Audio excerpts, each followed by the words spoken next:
그의 나라를 견고하게 하리라. 그는 이 다윗의 씨죠. 내 이름을 위하여 집을 건축할 것이요. 누가 집을 건축한다고요? 다윗의 씨가.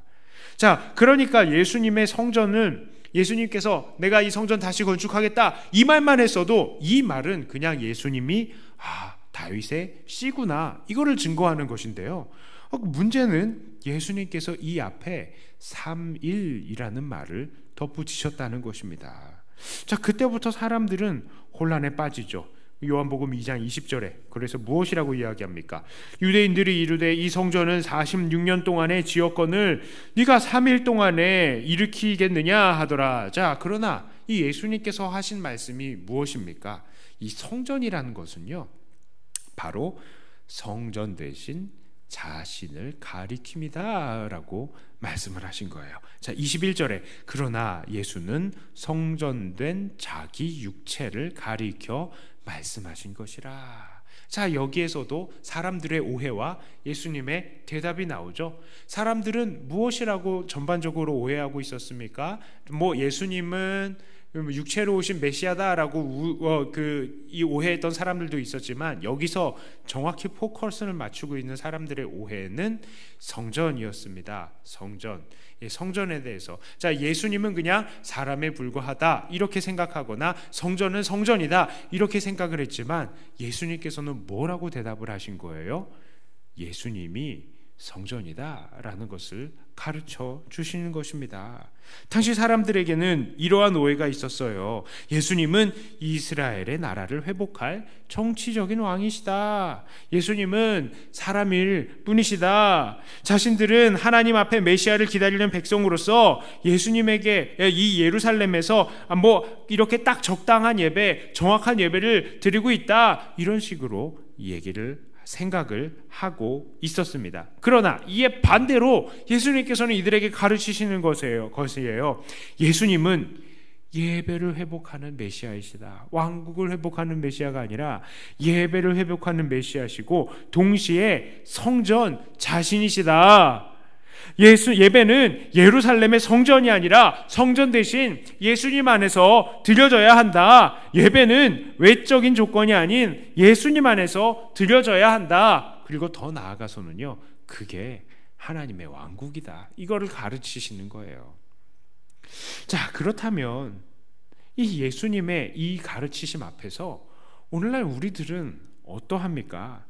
우리의 예배는 예배를 회복하시는 메시아이신 이 예수님이 요구하시는 것처럼 성전 되시는 예수님 그 안에서 예배를 드리고 있느냐, 이 말입니다. 아니면 유대인들이 바랬던 것처럼 예수님을 그저 육체적인 삶의 질을 개선해 주는 분, 그 정도로 여기시고 그냥 예배란 그저 하나님께서 요구하시는 눈에만 보이는 그 조건만 충족하는 그런 것으로 생각하고 있는 것은 아닙니까? 자, 기억하십시오. 예수님은 예배를 회복하시는 메시아이시고 또한 성전 그 자체이십니다. 자, 오늘날 우리가 이 사실을 인정한다면 우리의 예배는 두 가지 부분에 있어서 크게 개선이 되어야 할 것입니다.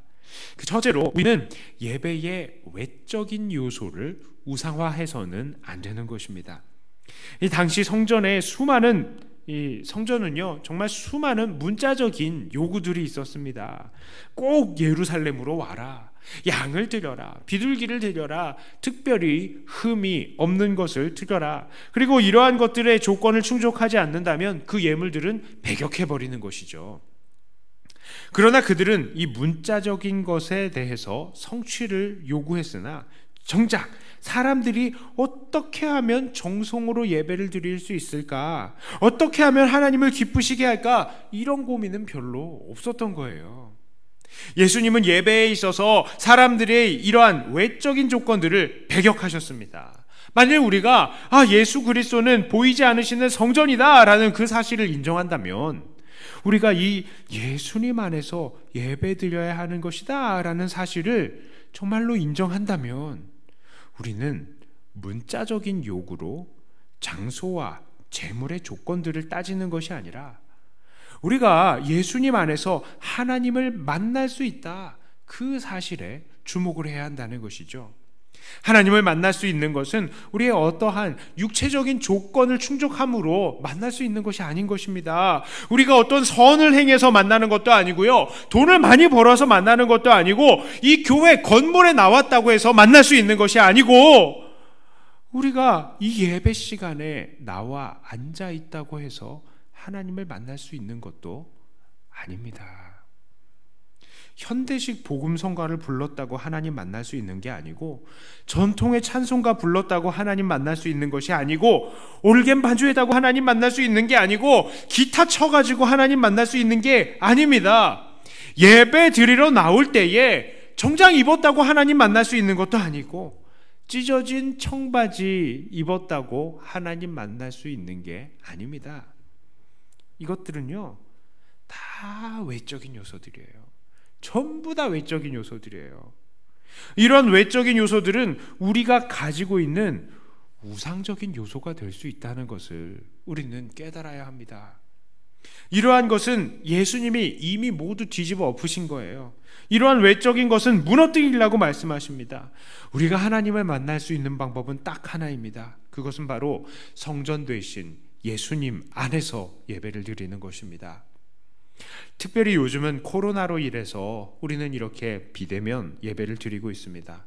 각 가정에서 예배를 드린다는 것은 우리가 이전에는 행하지 않았던, 정말로 익숙하지 않은 예배의 모습입니다. 그래서 어르신들은요, 정말 이 비대면 예배를 향해서 정말 예배 같지가 않다, 내가 죽어도 교회에서 죽어야지, 이렇게 호소하시는 분들도 계십니다. 그런데요, 아직 죽을 때 안 됐습니다. 죽지 마세요.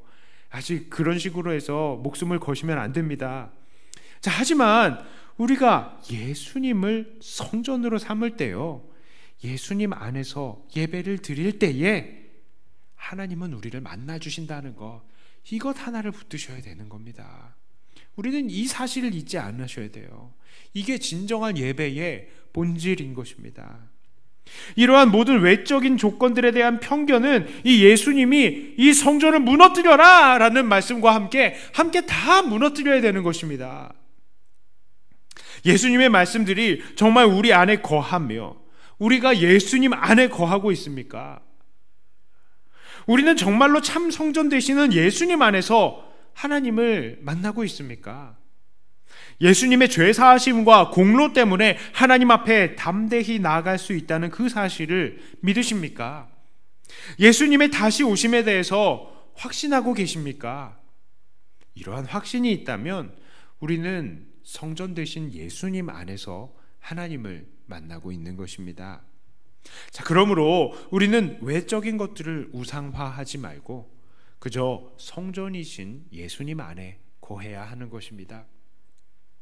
두 번째로 우리는 우리의 편리함을 내려놓고 하나님께 최대한 정성껏 예배를 드려야 하는 것입니다. 이게 오늘 두 번째 나누고 싶은 말씀입니다. 2장 16절에 이렇게 말씀하시죠. 비둘기 파는 사람들에게 이르시되 이것을 여기서 가져가라. 내 아버지의 집으로 장사하는 집을 만들지 말라. 자, 다른 곳에서는요, 강도의 굴혈이라고 했는데 요한복음에서는 특히 예수님께서 장사하는 집이라고 지적을 하고 있다는 것을 기록합니다. 이 아람어로 말씀하신 예수님의 말씀을 헬라어로 번역함에 있어서 요한이 이 단어를 번역하면서 이 단어를 선택했는지, 아니면 예수님이 강도의 굴혈과 장사하는 집이라고 말씀하셨는데 요한이 이 단어만을 선택했는지 알 수가 없죠. 그러나 하나님은 요한의 이 본문을 통해서 우리에게 참 성전에는 장사하는 집이 되지 말아야 할 것을 우리에게 기록해서 남겨주셨다는 것, 우리는 그것을 주목해 보아야 합니다. 장사라는 것이 무엇입니까? 이 장사는요, 장사하는 사람들이 이득을 보는 겁니까? 아니면 장사를 이용하는 사람이 이득을 보는 겁니까? 예수님은 장사꾼들을 향해서만 지적을 하신 것입니까? 아니면 그 장사꾼을 이용하는 사람들에게까지 지적을 하신 것입니까? 사실요, 장사라는 것은 사는 사람과 파는 사람이 모두 이득을 보는 행위입니다. 그렇죠. 그렇지 않으면 장사라는 것이 일어나지 않아요. 일어나지 않습니다. 자, 내가 어떠한 물건을 돈을 주고 살 때에 그 돈의 의미는요, 이 물건이 그 정도의 가치가 있다라는 것을 인정하는 것이죠. 많은 유대인들이 성전으로 돈을 가지고 와서 성전에서 재물을 구한다는 것은요, 이게 무엇을 의미하는 줄 아십니까? 사실상 우리는 이러한 방식을 인정합니다라는, 이것은 재물값으로 적당합니다라는 인정을 하게 된다는 거예요. 돈을 주고 샀다는 것 자체가.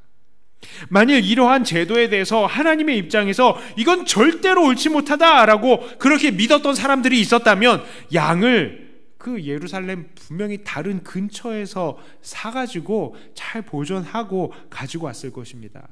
이 제사장들이 자꾸 생트집을 잡는다면 백성들이 골기라도 했어야죠. 그러나 아무도 그러한 성전 측의 횡포에 대해서 아무런 이의를 제기하지 않았습니다. 이게 무엇을 의미합니까? 제사를 드리러 오는 사람 또한 이렇게 편리하게 예배를 드리는 것에 대해서 만족을 하고 있었다는 것이죠. 이게 무슨 말입니까? 바로 이들은 하나님께 예배 드릴 때에 정성을 돈으로 사려는 시도에 동의했다는 거예요. 그러니까 하나님께 최대한 자기의 정성을 드리려고 노력을 한 게 아니라 그냥 편리함에 자기들이 빠져버렸다는 것이죠. 요즘 우리가 하나님을 만나러 오는 것, 이것에도 이러한 편리함을 추구하며 하나님을 향해 우리를 드리려는 정성이 사라져버리고 있다는 것을 우리는 주의해야 합니다. 교회는 많은 사람들의 요구와 편의를 들어주고 있어요. 주차 공간을 확보하자. 예, 좋아요. 사람들이 쉴 수 있는 장소를 제공하자. 예, 좋습니다. 예배 드리는 동안에 아이들이 놀 수 있는 장소를 제공하자. 예, 좋습니다. 그렇게 하는 교회들이 있죠. 성경과 찬송가를 가지고 오지 않아도 예배 잘 드릴 수 있도록 그 내용들을 이렇게 화면에 제시해 줍니다. 교회는 사람들이 더 많이 교회에 찾아오라고 이것들을 제공하죠. 이것이 나쁜 것은 아닙니다. 나쁜 거 아니에요. 분명히 이것들을 통해서 사람들이 교회를 많이 찾아오고요, 이것들을 통해서 예수님을 만나는 경우가 있습니다. 그러나 이러한 편의의 제공은 사람들의 악한 심성을 자극해서 더 좋은 편의를 제공하는 교회들을 고르게 만들고, 또 그래서 화면에 출력되는 이 교회들을 더욱더 쇼핑하게 만드는 그런 결과를 초래하게 될 수 있다는 것이죠.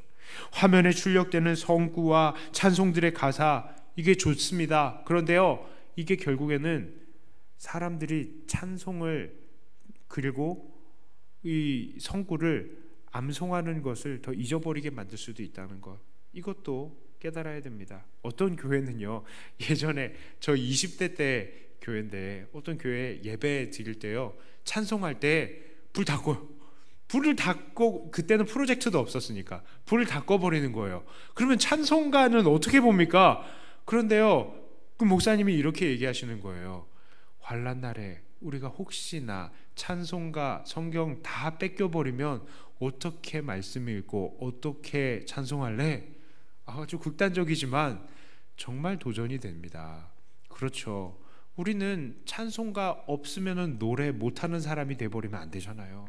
항상 입술에, 우리의 영혼에 하나님의 말씀과 찬송이 새겨져 있어야 되는 거 아닙니까? 그런데요, 이런 것들이 도와주는 것 같은데 오히려 우리의 더 장기적인 발전을 방해하는 것이 될 수도 있다는 것, 우리는 경각심을 가져야 되는 것입니다. 우리가 이렇게 온라인으로 예배를 드리는 것도 그렇습니다. 온라인으로 예배 드리는 것 좋은 면도 있습니다. 하지만 이것도 걱정스러운 부분들도 있습니다. 자, 이렇게 온라인으로 예배를 드리다 보면요, 여러분 느끼시겠지만 엄청 편합니다. 엄청 편해요. 복장도 조금 자유로워지고요, 예배 드리고 나서 여러분들의 행동이 좀 더 자유로워질 겁니다. 새벽 기도하라고 시간을 드리는데 정말 말씀 끝나고 기도하시는 분들이 각 가정에서 얼마나 될지 조금 걱정스러운 부분들도 있습니다.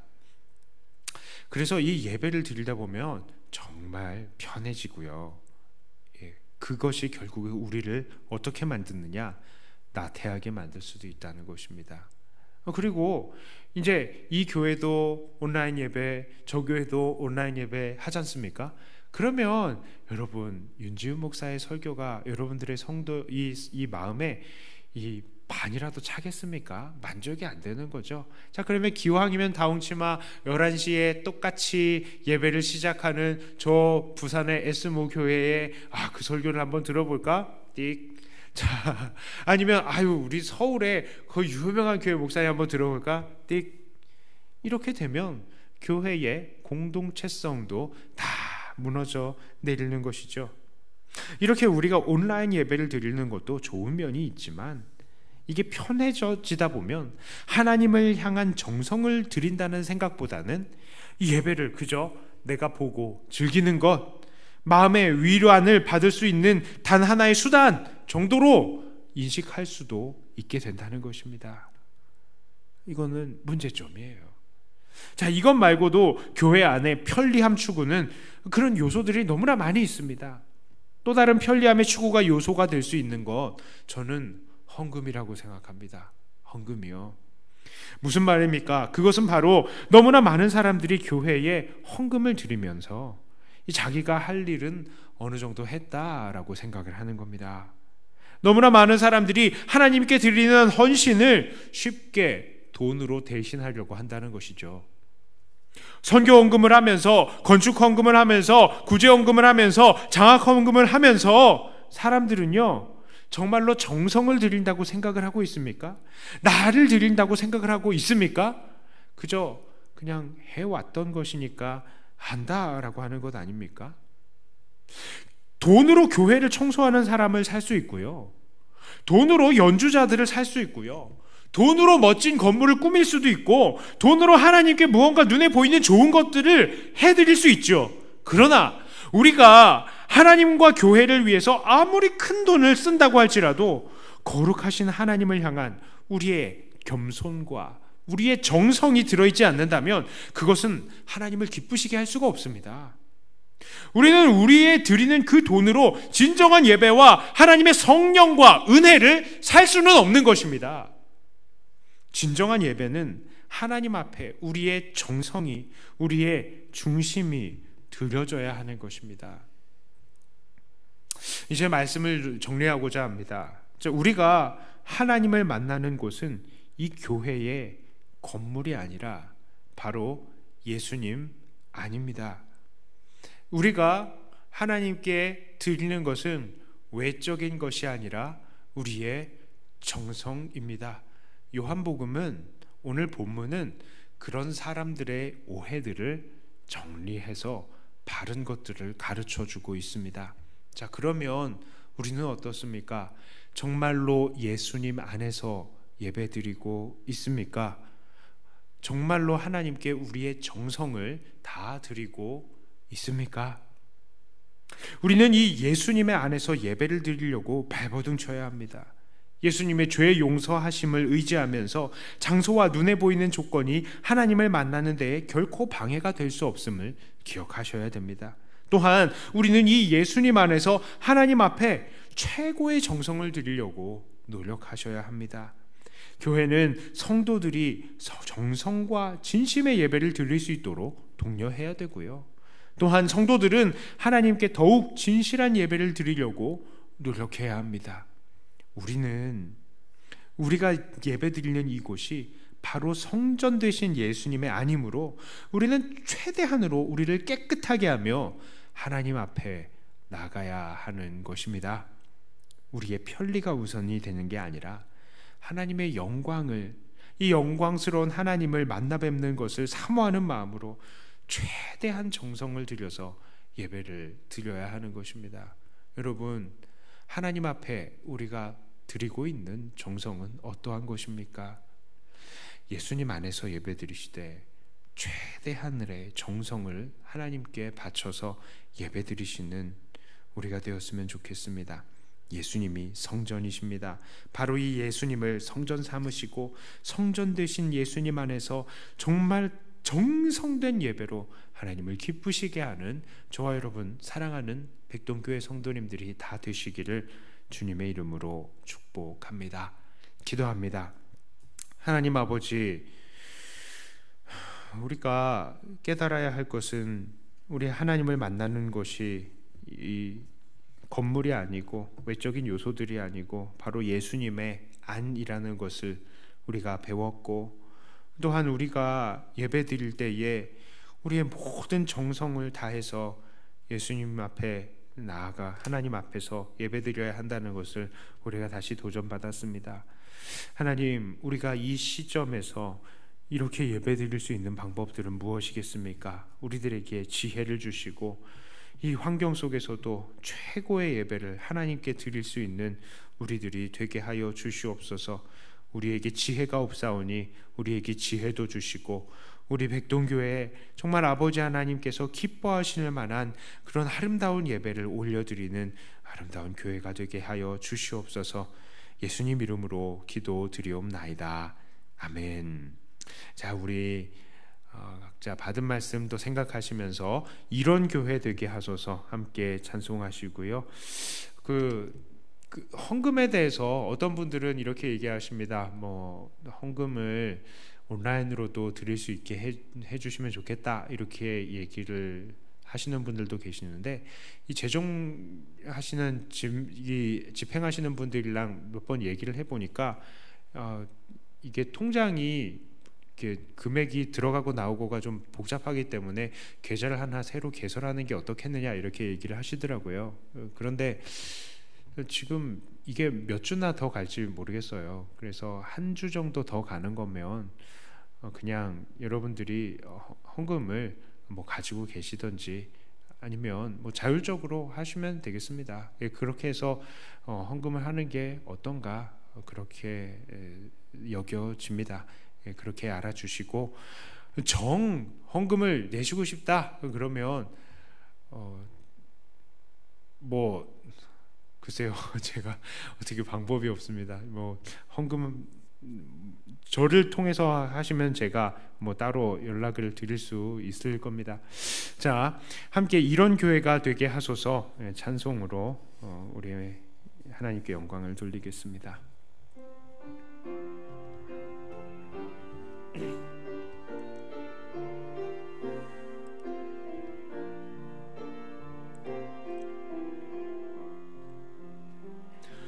진정한 예배가 숨쉬는 교회, 주님이 주인 되시는 교회, 믿음의 기도가 쌓이는 교회, 최고의 찬양을 드리는 교회, 말씀이 살아 움직이는 교회, 성도의 사랑이 넘치는 교회, 섬김과 헌신이 기쁨이 되어 열매 맺는 아름다운 교회, 주님의 마음 닮아서 이웃을 사랑하는 교회, 주님의 영광을 위해서 빛 되신 주님 전하는 교회, 사랑의 불꽃이 활짝 피어나 날마다 사랑에 빠지는 교회, 주께서 사랑하는 우리 교회가 이런 교회 되게 하소. 주님의 마음 닮아서, 주님의 마음 닮아서 이웃을 사랑하는 교회, 주님의 영광을 위해서 빛 되신 주님 전하는 교회, 사랑의 불꽃이 활짝 피어나 날마다 사랑에 빠지는 교회, 주께서 사랑하는 우리 교회가 이런 교회 되게 하소서.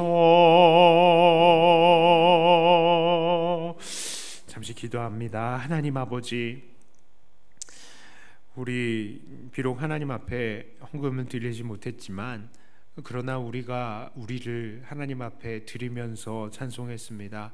하나님, 우리 개개인이, 우리 가정이, 우리 교회가 이러한 교회가 되게 하여 주시옵소서. 하나님, 어서 바라옵기는 이 코로나의 이 문제들이 빨리 해결이 되기를 원합니다. 그리고 각 가정의 곳간들을 축복합니다. 어려운 경제로 인하여서 또 위축된 각 가정들을 이 물질로 인하여서 신음하지 않도록 주님 은혜를 베풀어 주시고, 정말 하나님 앞에 여러 이 하나님께서 주시는 은혜로 인하여서 감사할 것들이 많고 영광 돌릴 것들이 많은 그런 각 가정들이 되게 해 주시옵소서. 그러나 하나님께서 정하신 이때에 하나님께서 고난을 주시기로 결정을 하셨다면, 하나님, 이 고난을 통하여서 우리가 무엇을 생각해야 될지, 어떻게 변해야 될지도 또 연구하고 몸부림칠 수 있게 해주시고, 더 하나님 앞에 겸손하게 엎드리되 하나님께서 주시는 평안, 정말 세상이 어떻게 이해할 수도 없고 줄 수도 없는 그런 평안을 우리 각 가정들에게 허락하여 주시어서 흔들리지 않고 주님 앞에서 기뻐하는 모든 각 가정들이 되게 하여 주시옵소서.